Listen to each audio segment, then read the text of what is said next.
সন্তান মাকে মেরে ঘরের মেঝেতেই মাকে দাফন করেছে। আমরা আসলে এই ভিডিওটা দেখে আমরা হতবাক হয়েছি। নীলফামারীর এই ঘটনা আসলে প্রত্যেকের মনে ক্ষত বিক্ষত করে ফেলেছে। সন্তান জুয়েল নাম, সে তার মাকে মেরে, মাকে জীবন্ত মানুষটাকে মেরে তাকে লাশ বানিয়ে সে দাফন করে ফেলেছে। তার ভাই যখন বাড়িতে গিয়েছে, যাওয়ার পর মায়ের এই লাশটাকে দেখার জন্য আসলে যখন দেখতেছে মায়ের কোনো সারা শব্দ নাই, তখন সন্দেহ হলো, মেঝের মধ্যে কিছু দাগ পেল, সন্দেহ হলো।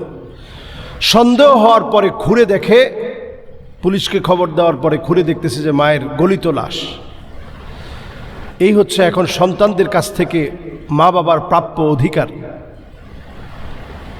কোথাও দেখা যাচ্ছে মা মরে পচে গলে গেলেও 8 দিনের ভিতরে সন্তানের কোনো খোঁজ খবর হয় না।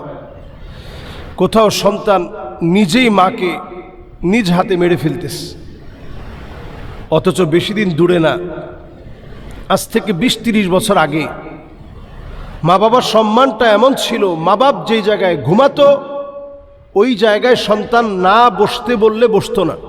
আমার আব্বা আম্মা এখানে ঘুমায়, পিতামাতা মাথায় হাত দিয়ে আদর করে যখন বলতো যে বাবা বস এখানে, তখন বসতো।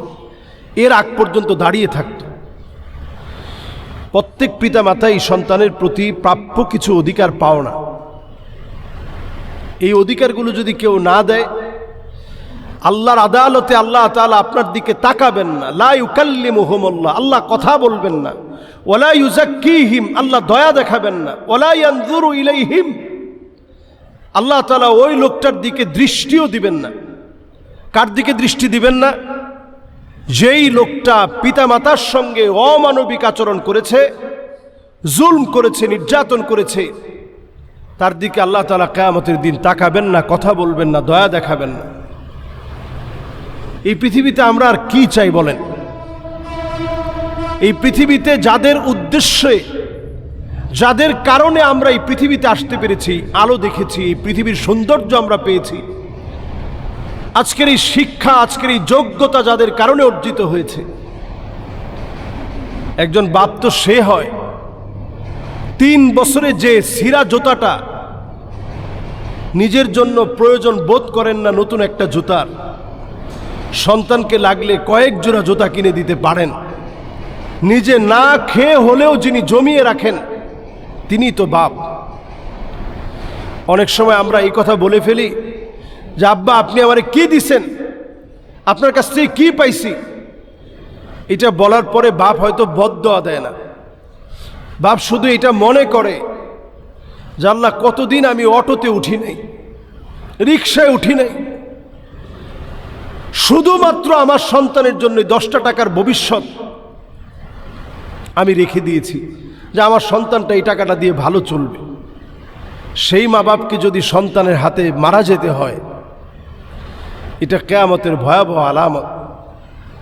এবং যেই সন্তান এটা করবে, এই সন্তানের ভোগান্তি শুধু দুনিয়াতে তো না, আল্লাহর আখিরাত তো তার জন্য একেবারে শূন্য। আল্লাহ তার দিকে তাকাবেন না। ওয়ালা ইউকাল্লিমুহুমুল্লাহ, কথা বলবেন না। ওয়ালা ইউযাক্কিহিম, দয়া দেখাবেন না।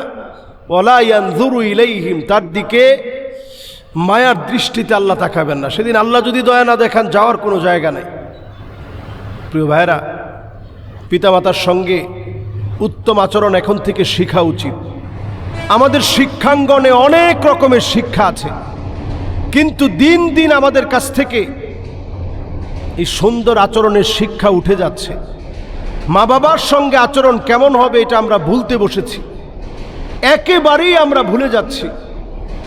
পিতামাতার সঙ্গে সুন্দরতম আচরণ করুন।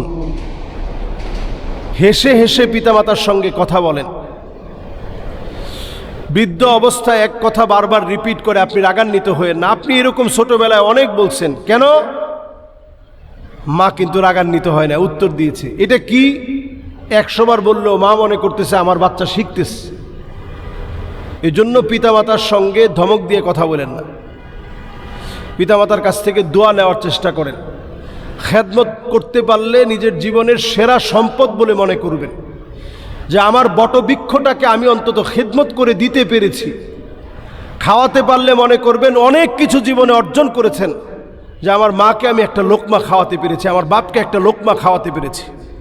বড় আফসোস আর পরিতাপ এখন আমাদের, যে আমরা এই যুগে এসে পিতামাতাকে দুঃখ দিয়ে কষ্ট দিয়ে আমরা কথা বলি, পিতামাতাকে যন্ত্রণা দিয়ে আমরা কথা বলি, তাদের সঙ্গে জাড়ি মেরে উঠে আমরা কথা বলি। অথচ পিতামাতা যদি অমুসলিমও হয়, আপনি নৌ মুসলিম মুসলমান হয়েছেন, তারা অমুসলিম অবস্থায় আছে।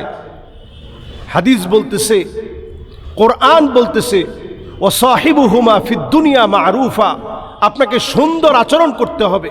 হুমা জান্নাতুকা ও হুমা নারুক, তারা আপনার জান্নাত, তারা আপনার জাহান্নাম, তাদের সঙ্গে সুন্দর আচরণ করতে হবে। সুতরাং যেই ছেলে এই অমানবিক কাজ করেছে, অনতিবিলম্বে তার শাস্তি নিশ্চিত করেন, জনসম্মুখে তার শাস্তি নিশ্চিত করেন, যাতে করে 8-10টা ছেলে তার কাছ থেকে যেন শিক্ষা নিতে পারে। যারা পিতামাতার খোঁজ খবর নেয় নাই, ওই যুগ্ম সচিবের শুধু চাকরি থেকে বরখাস্ত করলেই চলবে না, এদের দৃষ্টান্তমূলক শাস্তি হওয়া উচিত। এরা যেন অন্তত বুঝতে পারে যে একজন বৃদ্ধা মা কতটা কষ্ট পেয়ে তিলে তিলে মৃত্যুবরণ করেছে, এটা যেন তারা শিখতে পারে। এজন্য আমরা মানবিক হওয়ার চেষ্টা করি। ইসলাম আমাদেরকে মানবিক হতে বলেছে। মসজিদ সবচেয়ে বেশি মানবিকতার কথা বলবে, এটা হবে মানবতার প্রাণ কেন্দ্র। আল্লাহ তাআলা আমাদেরকে এরকম জালেম হওয়া থেকে আল্লাহ তাআলা হেফাজত করুক, আর এরকম পাপিষ্ঠ নরাদমের শাস্তি যেন হয়, এবং যেই শাস্তিটা বাংলাদেশে দৃষ্টান্তমূলক শাস্তি বলে গণ্য হবে, প্রধানমন্ত্রীর কাছে আমরা এই বিচার চাচ্ছি, তার যেন দৃষ্টান্তমূলক শাস্তি আমরা যেন স্বচক্ষে দেখতে পারি। আসসালামু আলাইকুম ওয়া রাহমাতুল্লাহি ওয়া বারাকাতুহু।